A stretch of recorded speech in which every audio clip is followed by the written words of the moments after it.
Good morning, everyone. Thank y'all for being here on this drizzly, rainy day. I am Senator Angela Williams Graves, and this is, okay, giving me an echo. This is the Manufacturing Development Commission meeting. We are waiting on our vice chair who is coming in, but we want to go ahead and get started so that we can honor everyone's time.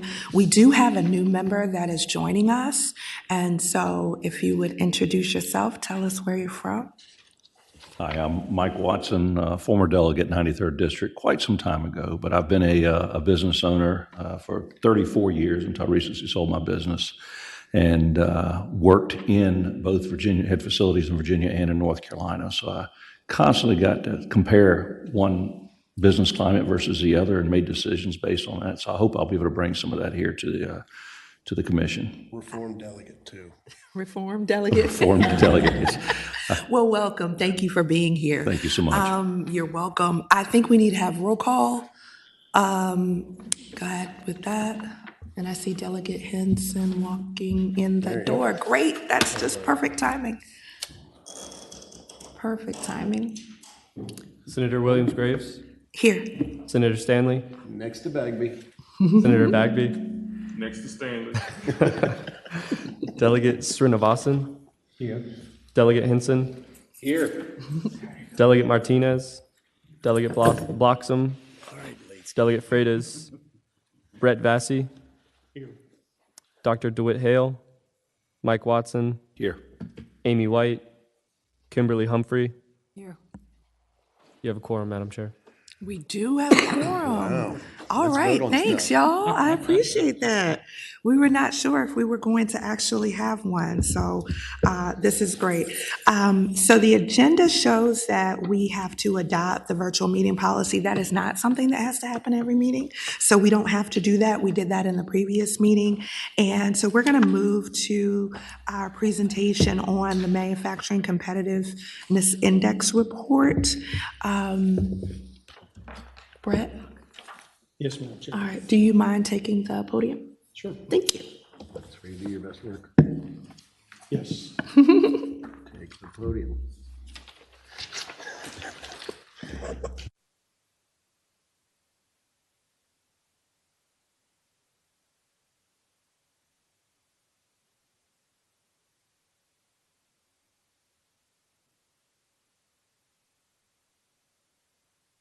Thank you, Madam Chair.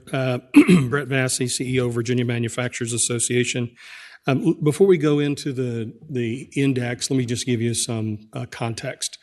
So the index has been published the last 7 years with a cooperative venture between the Virginia Industry Foundation and the Virginia Manufacturers Association. The index itself is the only national index of its kind. It measures 57 different metrics in 5 categories of measurement. And each discrete measurement is measured in an ordinal ranking among all 50 states. Each category is ranked ordinally among all 50 states. And then there is an overall ranking among all 50 states. It's meant to be a policy document. 8 years ago, it was invented by a group of us who were tasked by the then Southern Governors Association to create a measurement of how to improve manufacturing competitiveness in southern states. Now, you all know the SGA doesn't exist anymore. The next year, they disbanded, became part of the NGA, but the SGA granted our foundation, our affiliate, the VIF, this index to continue to maintain. So that's its history. We're very proud of it, and the selection of the categories was done by over a year of research nationally, and those categories are business climate, workforce, infrastructure, innovation, and economic strength. Those are the big buckets, if you will, that manufacturing executives think of when they make decisions on capital investments, equipment, and people. Where do they put their assets? What states, what countries, et cetera. The 57 metrics were selected by field study, again, of manufacturing executives, of what do we want that is a predictor of either a future workforce, a current workforce, behavior and investment in capital. All of those things were selected by manufacturing executives. And over the last 7 years, that index has been slightly changed by adding in and eliminating certain metrics where data no longer exists from the very first year, because we only use validated first-party data. So government sources and original sources. We don't cite studies that cite studies that cite studies that nobody can verify. So it's all original data, and it can be drawn back to original sources. So it has a very high standard. The other thing that is context, and this is important because we just got the CNBC #1 ranking for Virginia. And when you see where we rank for manufacturing, you're going to hopefully have questions, why is it different? It's because this is not a weighted index. This is a strict point-by-point equal weighting. There are problems with equal weighting. We acknowledged that when we created it under the SGA. But weighting means 4 or 5 people on an editorial panel put their thumb on the scale year to year to tell you what you want to hear. So that's not what we do. This one is just a strict ordinal ranking. There is no weighting. CNBC, they weight every year depending upon what they want to prefer. And that's not a bad thing, but that's not what this is. This is just a straight data. So let's jump into it. Any questions on the structure or the context? Okay, we'll jump right into it. And while we're going to the next slide, that's me. This commission has used these data every year since it was created in helping to inform some of the decisions that the commission has taken on. So here we start with just giving you a little bit of snapshot of the top 10. Everybody likes to know the top 10. And again, you can see the ordinal ranking overall. And on the right gives you some of those. And then just how did each state in the top 10 score in each one of their major buckets. So again, Utah ranks #1, has been #1 for many, many years. And when you look at how did they score in all of their rankings, adding up in business climate, all of the measurements in workforce, et cetera, how did they score against the other states? You can see that as well. Again, Utah's #1. Virginia ranks #7, but we're on the right path. We were in the 20s when we started, and we were #9 last year, or #7 this year. We're going in the right direction. And Georgia, as you can see, is 10. People always ask who's #10, #50, Louisiana. Tied. They're tied for #3. They got the same score. What we did for you here is, rather than go through the nauseating detail of 57 metrics, what we did is just lift out the highest score, the lowest score, and then some other scores that either substantiated things we're really doing well or some areas where we need improvement that may lead to public policy that is achievable.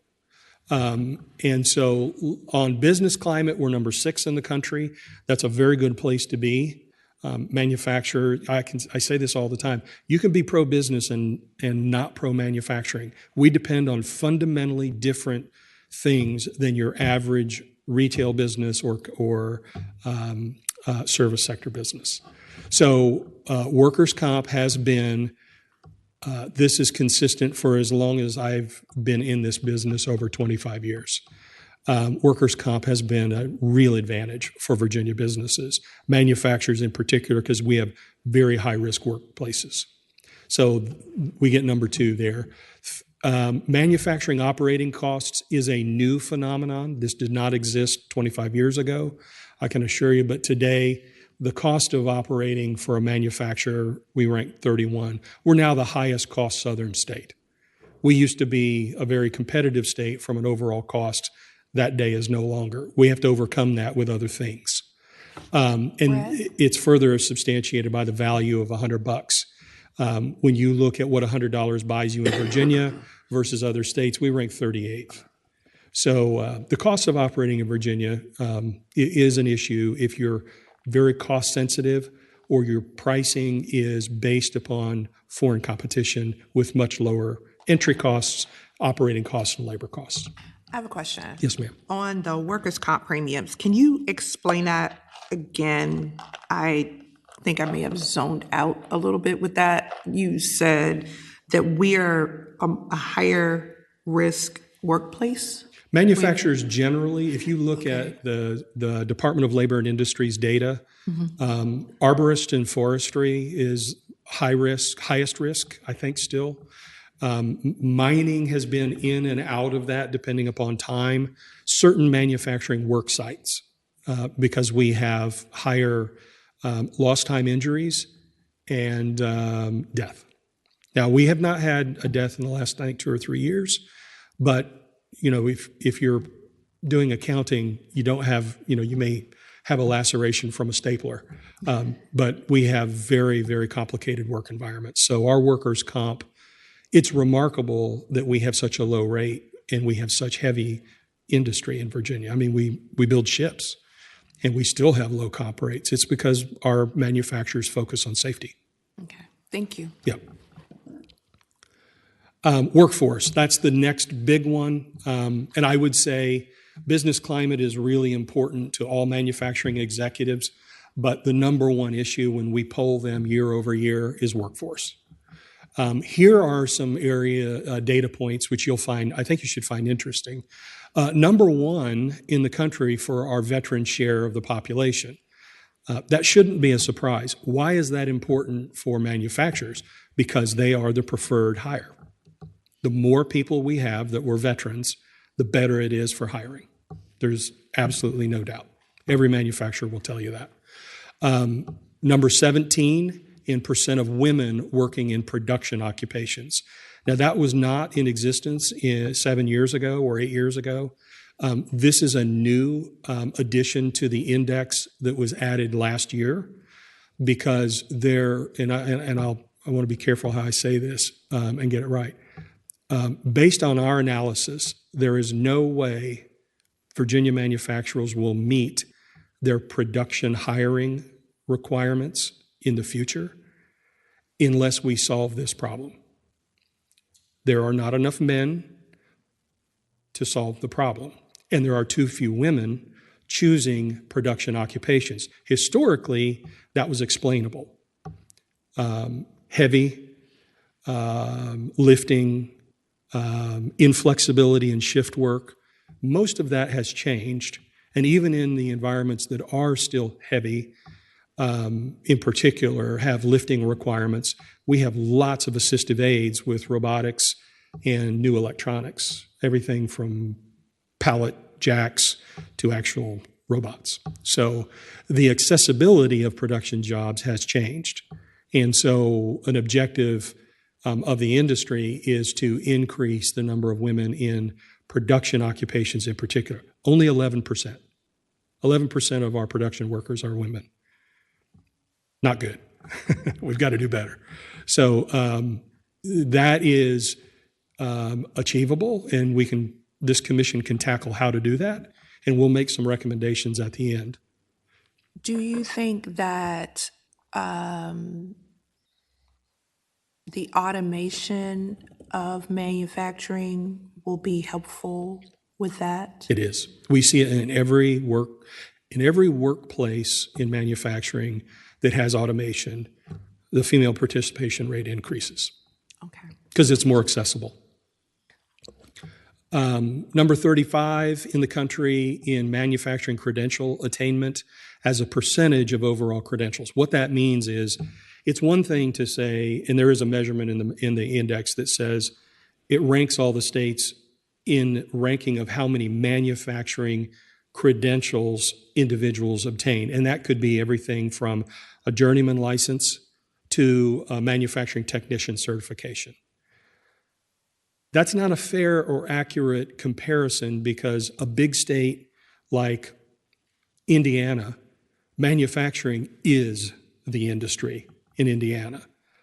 It's not in Virginia. We're a relatively small part of the economy in Virginia.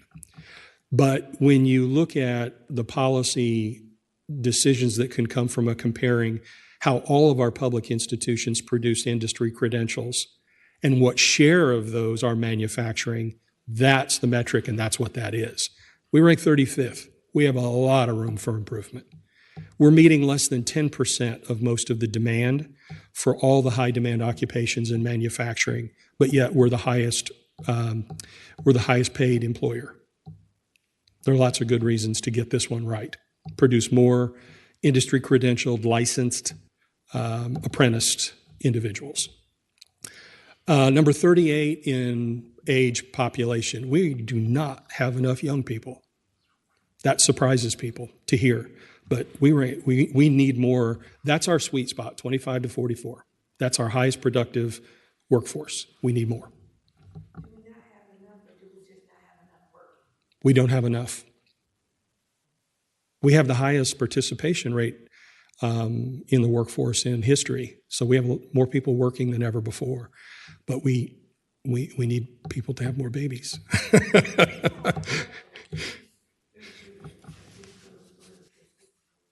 Yeah.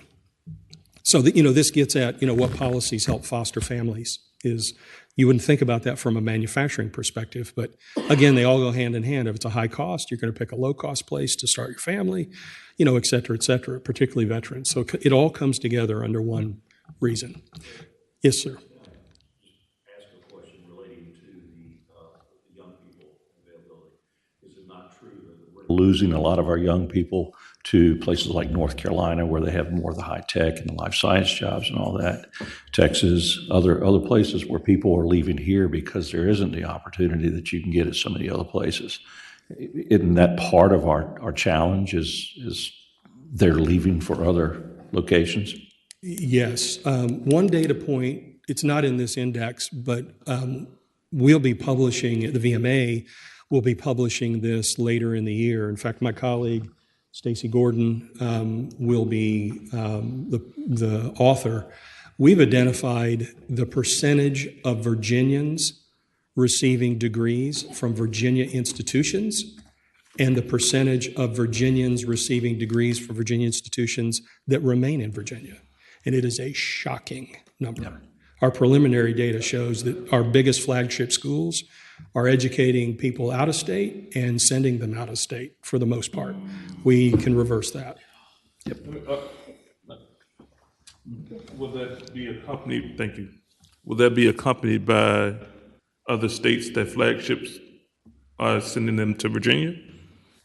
We could look at that. We weren't asked to do that. I think it's unfair to say we are sending out and it gives a perception, but in the reality, students are looking not just nationally, more global with their job pursuits. And so it's one thing to say we're sending out, but we're also probably getting that, I wouldn't say fair share, but we're getting some as well. So I think those two should be accompanied, or it gives a false narrative. The only, and I would agree with that, with the four-year, not all four-year institutions, but maybe the flagships, but that is not true for the community college. The community college is training and educating people within primarily a 60-mile radius of that facility, and they don't leave. And they're not bringing in people from out of state. So that's something that we can probably do a comparison between those two institutions. So we'll add that difference. Yeah. And how can we add that metric? I think that's a very good point to make. Madam Chair, or even if a lot of talk about North Carolina. I think Utah was one. If they were to do the same thing, if even in those, because it may be tough to do all and see who's coming in and where you're from. Maybe tough, maybe not. But you could, if a few other states were doing the same exercise to see that would be equality as it relates to how we compare of import, export. Madam Chair, my phone expert. All right, so this report we're preparing right now is based off of U.S. Department of Education data. So we have the full data set. It's all public information on U.S. scorecard website. So I can provide you, we can do it state by state as well if you're interested in seeing all of that. So it's all here. It's a lot of data. They've done a great job the past couple of years of expanding the amount of data and what they're tracking. And I think they're continuing, every year there's different data points that they're including. So there's actually tracking whether or not what students are in state and out of state that are staying and working in Virginia. That's something that they don't publish yet, which I'm actually was meaning to reach out to them to see if they have. So they're a great point. And if you want to talk offline, I'd be happy to talk more about it with any of you guys, but be happy to put that together. Thank you. So, Madam Chair, we have an action item. We'll follow up on that. Infrastructure. Just make a note of that, because y'all know I'm not gonna remember. So make a note of that for me. Yes. Thank you, Madam Chair. Brett, the question I have on this number 35, given the fact that we have an excellent community college system, excellent higher education in Virginia, do we not have enough credentials out there for the workforce to take, or is it the other way that it's not being promoted? Because that surprised me, number 35 in credential attainment.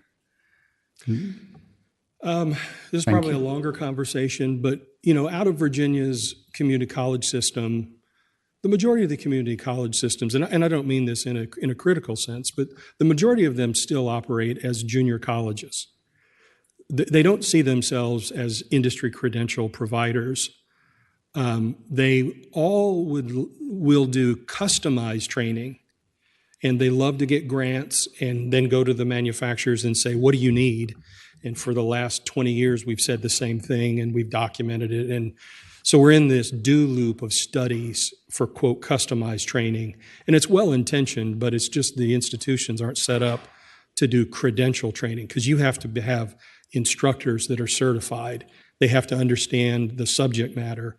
They've got to be able to go out and recruit classes of diverse students. And they've got to be able to offer it in 10 to 12-week segments for fast track. That really challenges all but about 6. There are really only about 6 institutions out of all the community colleges doing that consistently and well. So follow up on that one. Okay. Is there any credentials that we could, and I don't want to use the word drop down, but I'm going to use for like high school. So for an example, I toured a high school, they were doing welding. There was an apprenticeship, and at the end of, I think they had to take up to 3 years. And at the end of the 3rd year, they can sit for the exam in order to get that full credential with someone who was validated to produce that.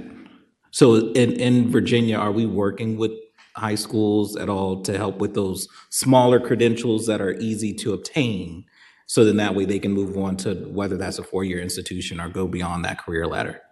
Yeah, the high schools have a similar challenge in they don't have access to enough qualified instructors. The integration for dual enrollment for industry credentials is not as robust as it could. They're really just trying to wrap their head around how to do dual enrollment with degrees. Credentials are harder. And then I have to admit, there also is the difficulty. Manufacturers generally don't hire 18-year-olds. They would prefer them to have a little more work experience, a little more maturity. Because again, I say this not to make manufacturing seem scary, but if you have a bad day in a restaurant, there's a few dollars missing in the till and a couple of customers unhappy. You have a bad day in manufacturing, you lose a limb or you lose your life. Those are high-risk environments. We don't put children, perceived as children. They're not children at 18, but you get my point. So we have had a little bit of difficulty being the bridge between high school and community college because we can't guarantee a job right out of high school. And that's what they want. If they're not going to go the traditional college or bust route, they want to know, parents want to know, is my child going to end up employed? That's been difficult unless they spend the time, probably another year after graduation, to get some experience and to get their full credential, or they do apprenticeship. So they're in a pre-apprenticeship in high school, and then they'll bridge in to an apprentice role. That's a hard sell too. One of the ideas that hasn't been explored is co-ops. Could you bridge into the high school, the industry credential, bridge it out into the community college? Co-ops have been exclusively universities for primarily engineering, but could you bridge it into the community college with some sort of a degree, apprentice-like position and a job? Now that's a different animal, and no one's tried that yet. Got it. And the only reason why I asked, because I was an 18-year-old operating forklifts in, I believe, in a Walmart facility. So it's just like I couldn't do everything, but it said, they said, hey, as you become 21, you can attain this particular certification in order to help your career grow. So there were certain limits, but at least I had that credentials to be able to operate a forklift and do a lot of things on behalf of that particular company. So Yeah. Yeah, Brett, can I just ask a question? When you go back to the veteran share, we're the number one in veteran share of population, and our need is the 25 to 44 population growth. How are we aligning those two goals? Because it seems like the veterans would be a great target market for that. I'm going to give you a general response. Our general experience, Virginia has done an excellent job creating programs that improve access to veterans that still are of working age, like V3, very good program. The military transition service offices are still very difficult to work with. They're not particularly motivated to once that soldier says, I'm going to transition, that's a 6-month notice requirement. They go through transition services. We still have not cracked the code after a decade of trying to get them to immediately put them into some sort of a industry credential training or testing where they can validate their military training and they can test out to get the private sector certification. That's still not as robust as it should be. That's probably the holy grail, but how do you move DOD? Well, I don't know.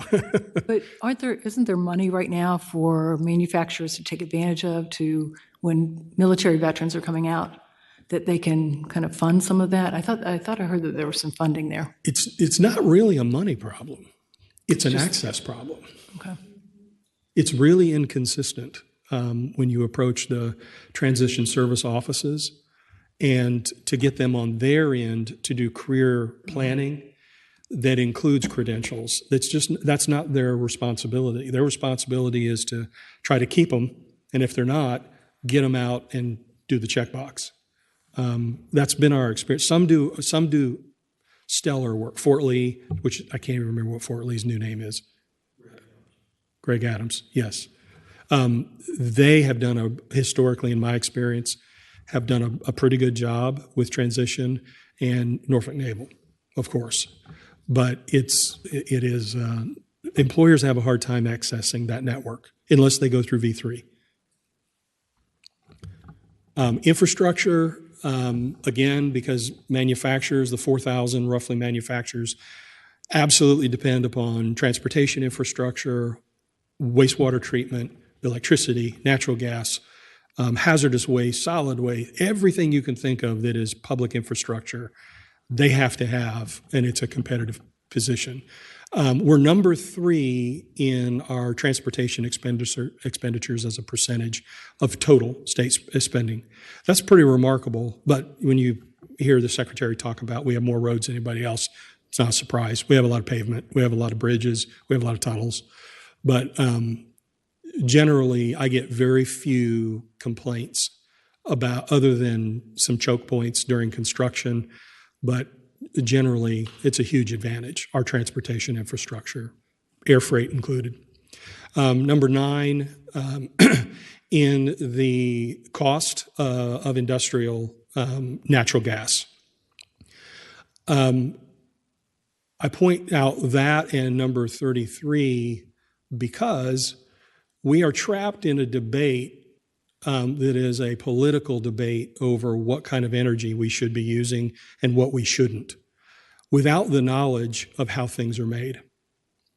And it would surprise most people to learn, if you politically want to get rid of natural gas because you don't believe it should be in the market because it's not good for the environment, I don't know how we're going to grow our crops, for instance, To give you one example, one of the largest producers of fertilizer that doesn't end up washed into waterways because it has a stickiness is a Virginia manufacturer and just got a multi-million-dollar contract from the federal government to increase their production.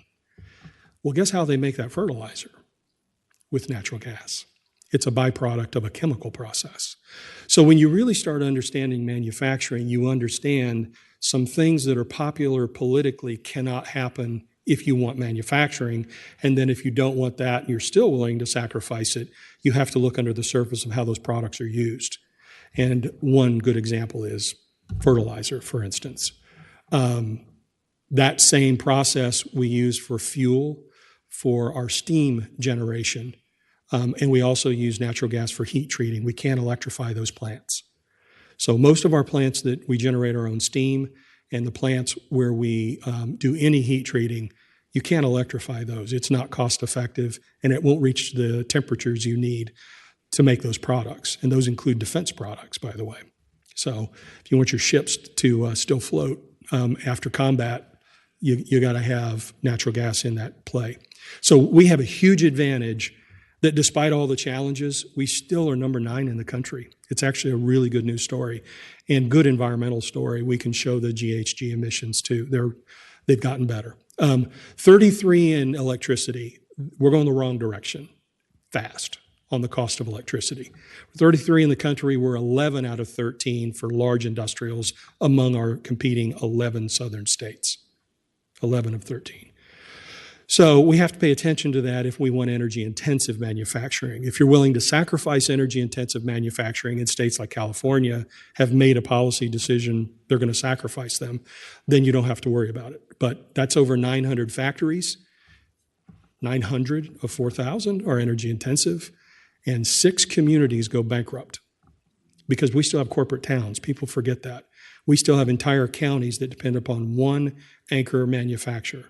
And if they go down, everything. And Martinsville is the best example. And we've spent, 25 years trying to recover? That's correct, Madam Chair. Okay. So in those areas, why don't we identify where they are? And especially you just mentioned Martinsville, which used to be the leader in manufacturing. We were the industrial leader during the industrial age. And when our jobs went overseas because of NAFTA and CAFTA, so our children left.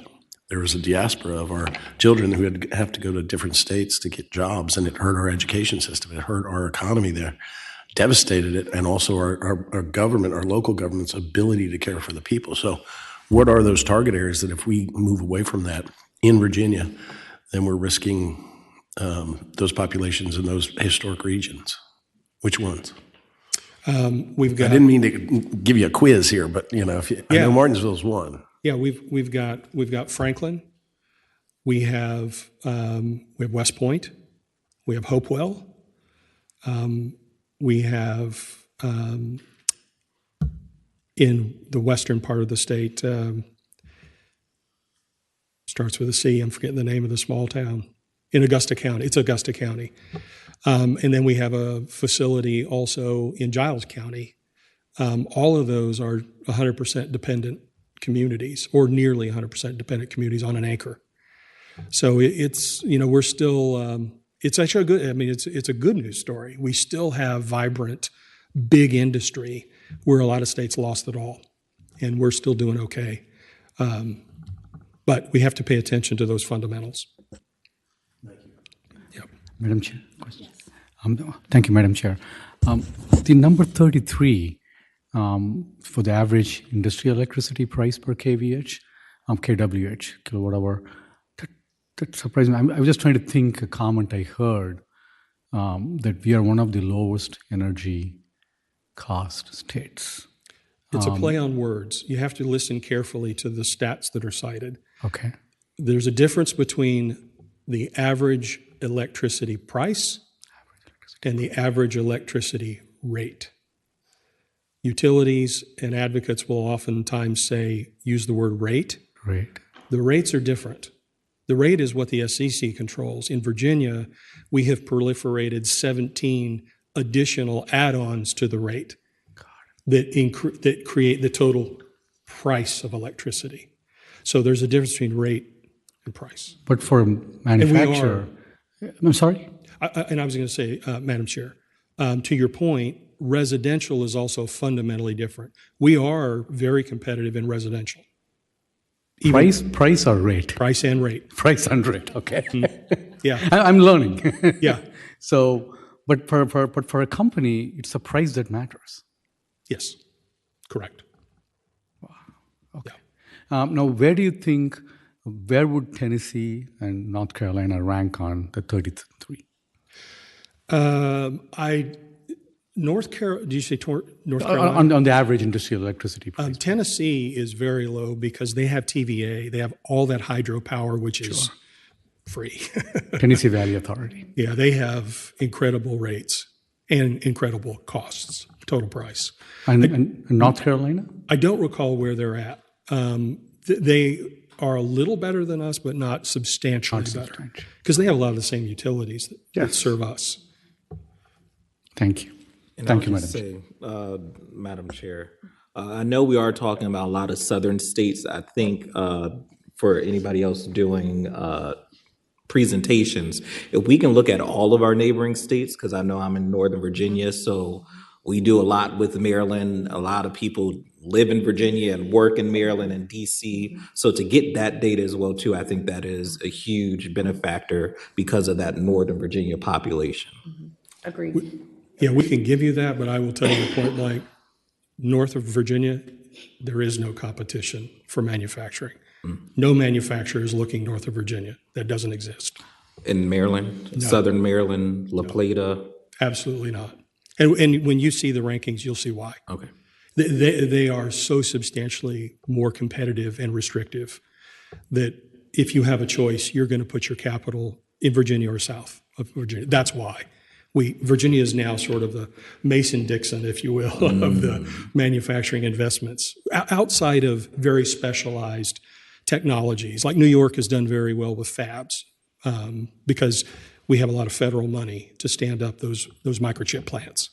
They've done really, really well historically in that. But yes, we can give you Northeast comparisons as well. Sounds good. Thank you. Innovation is we're number 34. This is our worst performing area, and we have the lowest metrics in this area. We're number 27 for business performed R&D. That's private sector output. We'd like to be in the top 25, so we don't have far to go.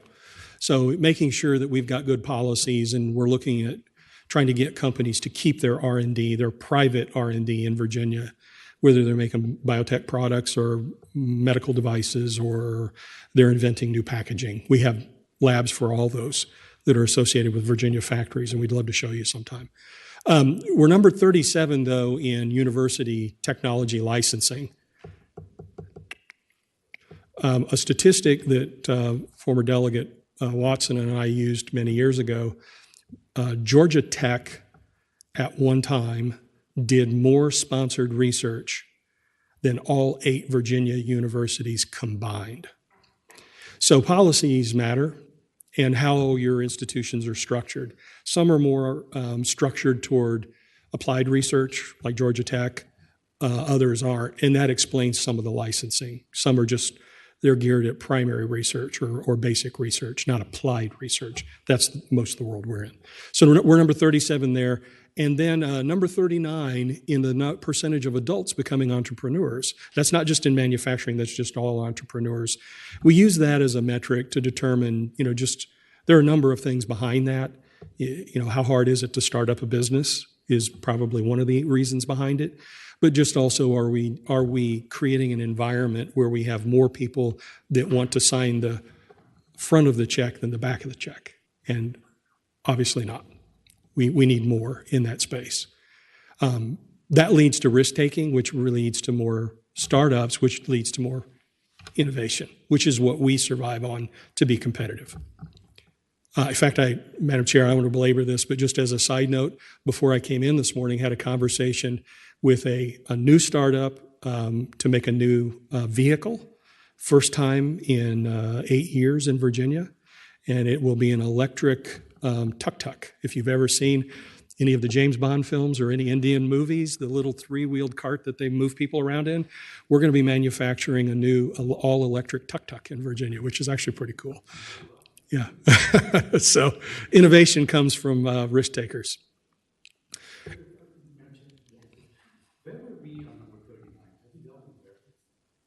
The 39 ranking on adults becoming entrepreneurs. How many people? Have we made progress? I have to go back and look at the last 7 years. I don't recall the trend line. Okay. I know we have we've been in the bottom quartile the whole time. Wow. But I don't know if we went from 40 to 39. Sure. I will get those data points. Thank you. Thank you. Can I go back on one thing on prior slide too? Number 37, talking about technology licenses and options. It kind of ties into, if you look at, you can look sector by sector on that. Life science is one where we do have real competition from states that are north of us, Maryland, New Jersey, Massachusetts, and all. Part of that ties into, as Brett had mentioned, that the number of industry-sponsored research agreements with various universities, where Georgia Tech, which by the way has a pretty unique system where they have a 4-tier system, depending on the type of research you're doing, is how they handle the IP, the intellectual property at the end of that study. And that's what makes them so successful and so desirable for manufacturers all over the country and world, frankly, to work with them. Virginia essentially has one, and part of it's our university system, and that's too deep to get into today, how we work.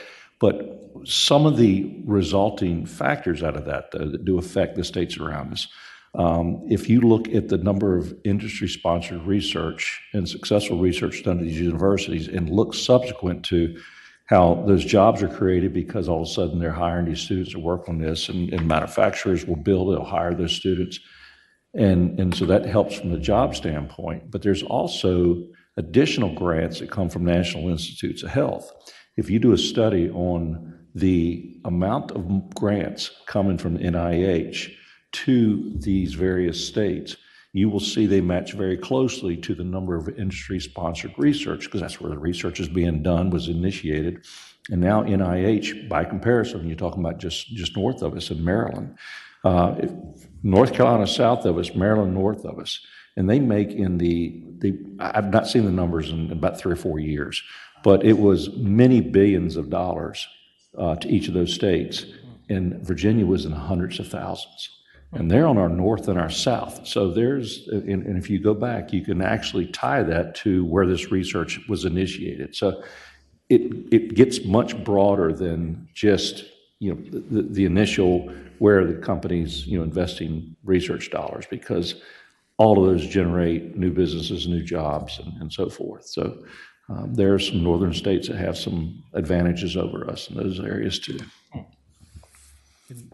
And Madam Chair, many years ago, and I don't remember how many years ago, a recommendation came through this commission that ended up as a bill that passed, and that ended up in changing the university's 6-year plan. There are 5 data points in that 6-year plan that nobody publishes on, but if you want to know by institution how many licenses and copyrights were issued to Virginia manufacturers, how many dollars in applied research, how many jobs created, a few other data points, they actually collect that, and that came through this body. So maybe we can put as an action item, we can phone a friend and lift that out of that data set too. Yeah. Okay. That'd be great to see. All right, well, last is economic strength, and it is a really big category. We rank 35. We're 17 in real GDP per capita.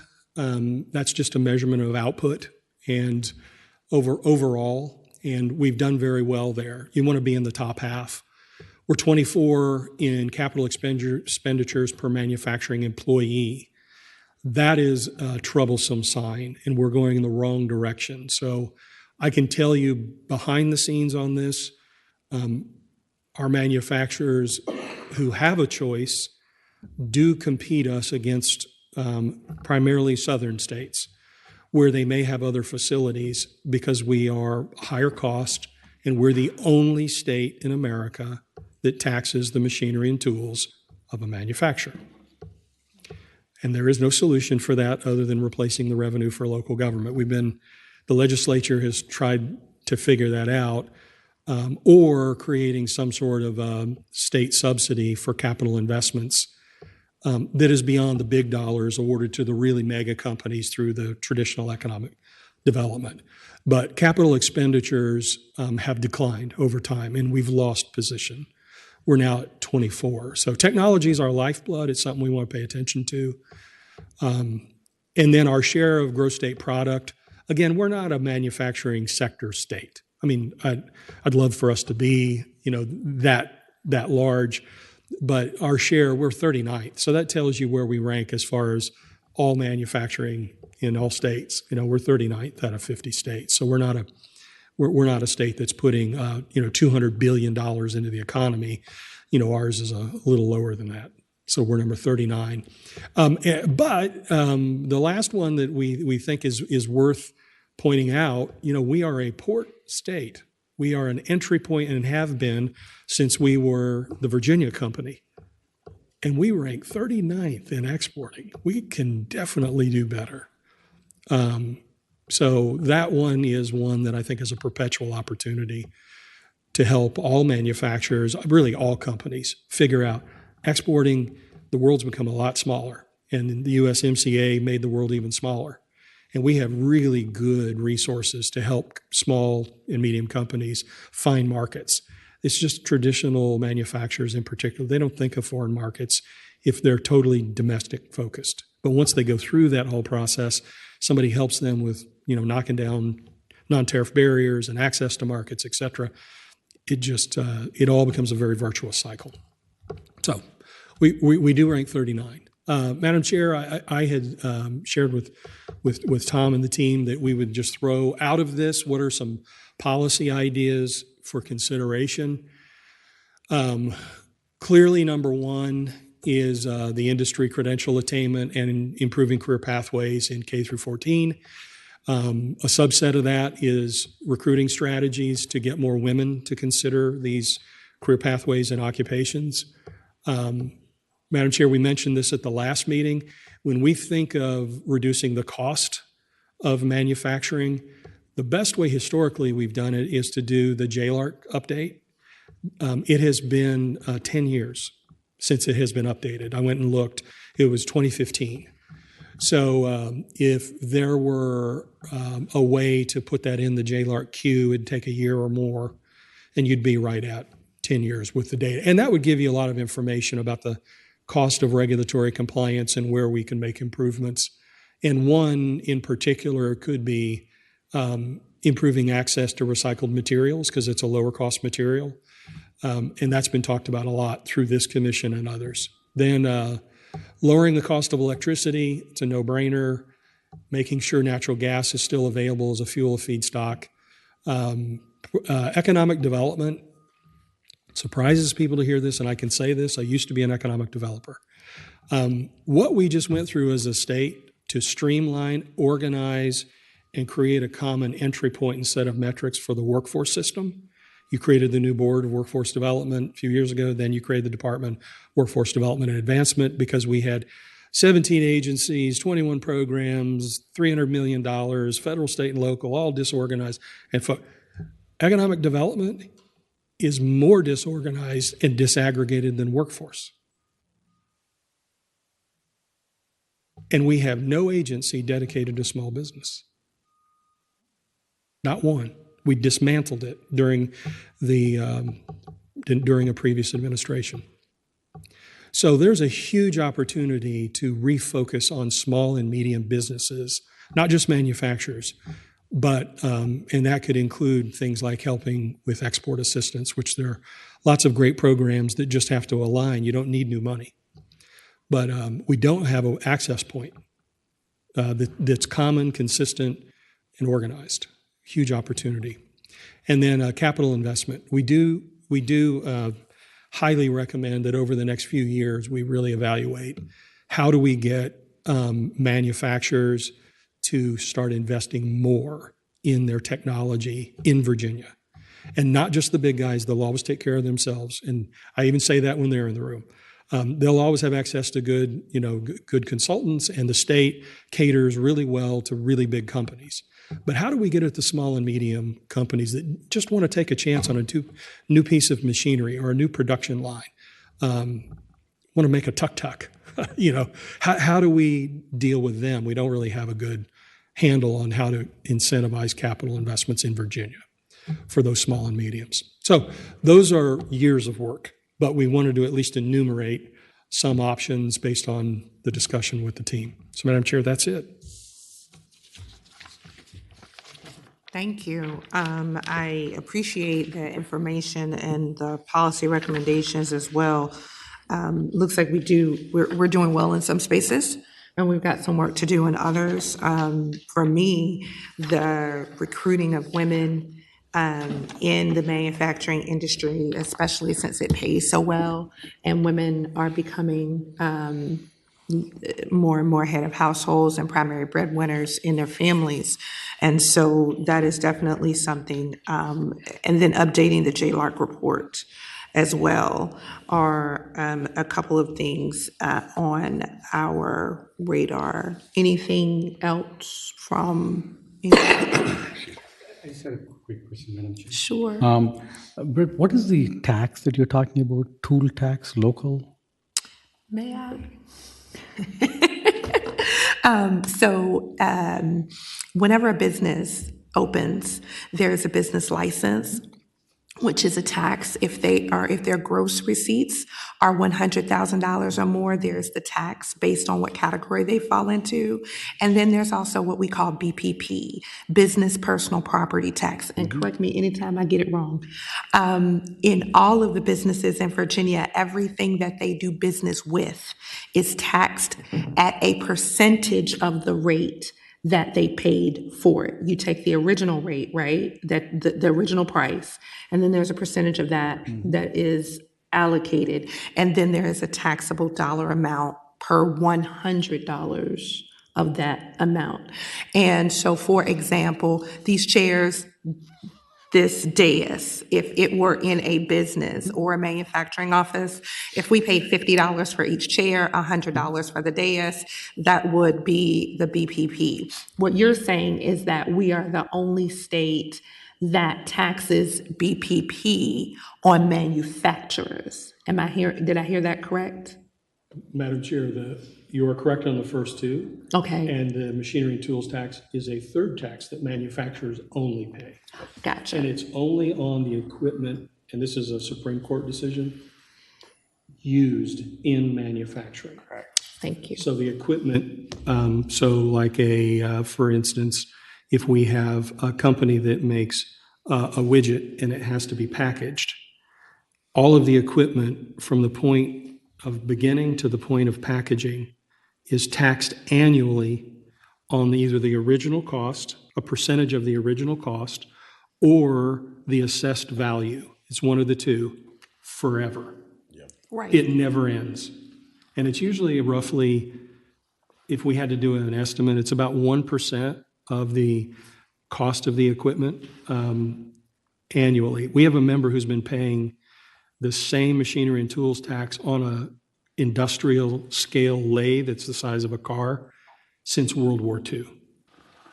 Man, he's made a lot of money off that machine. Absolutely. If I could just add to that, it's a two-edged sword because it is a killer when we're trying to bring in manufacturing jobs in Southside, Southwest Virginia. But our counties, because of the smaller tax base, are, I don't want to use the word addicted, but dependent upon it. So it's a hard thing to give up for that county that depends on it, where it doesn't bring in as much maybe tax revenue from the transient occupancy taxes or the food taxes or the sales taxes or the real property taxes. But then we have had big companies come in and say, well, can you get rid of this? And the county that wants the jobs, wants the manufacturer there says, we can't. We will be, in the red. Can I have a follow-up? Sure. We are the only state doing this, right? And there's no depreciation. I'm a CPA, so I'm like, where's the depreciation schedule? I mean, there's got to be 15 years, 20 years, 18 years, 25 years. There isn't, right? Madam Chair, localities are allowed to create a depreciation schedule, but some do, some don't. Okay. Most do, but they leave it and fix it at 8 years on the federal. From that point, forever. Virginia Beach is the only locality who's eliminated it. They just took their rate to 0 and they just don't charge it. Madam Chair. Thank you. Thank If you. I can just add just a very small anecdotal to that in decisions that I made, and we talked earlier, I had facilities in Virginia and in North Carolina. The equipment that I was buying for my company wasn't the tens of millions of dollars that are, many of these manufacturers doing, but I was spending hundreds of thousands at a time. And there was two real things I looked at when I was deciding where I was going to do a capital improvement. And one was the cost of the equipment that I was buying. Now, we offered very similar services between both of my facilities.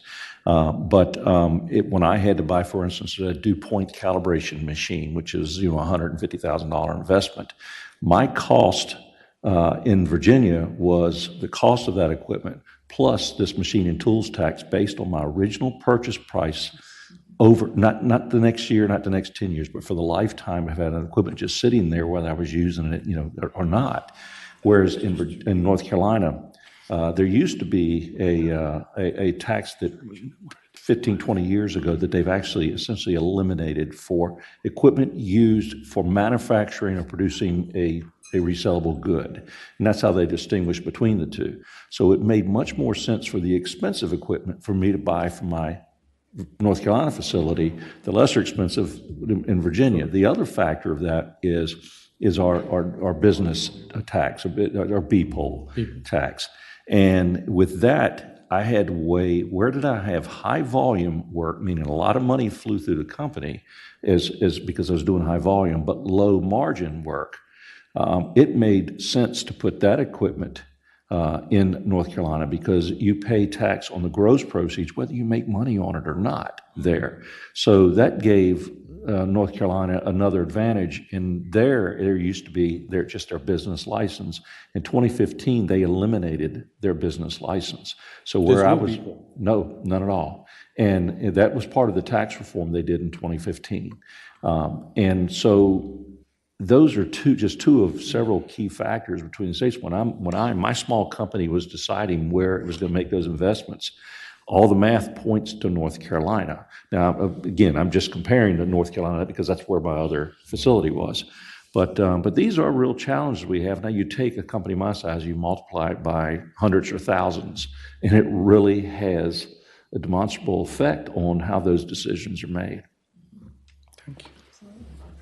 And I'll say this too, because it's a conversation that has been had for a very long time. I spent a long time working in the city in Commissioner Revenue's office, which is kind of why I know this, and issuing licenses and doing those evaluations.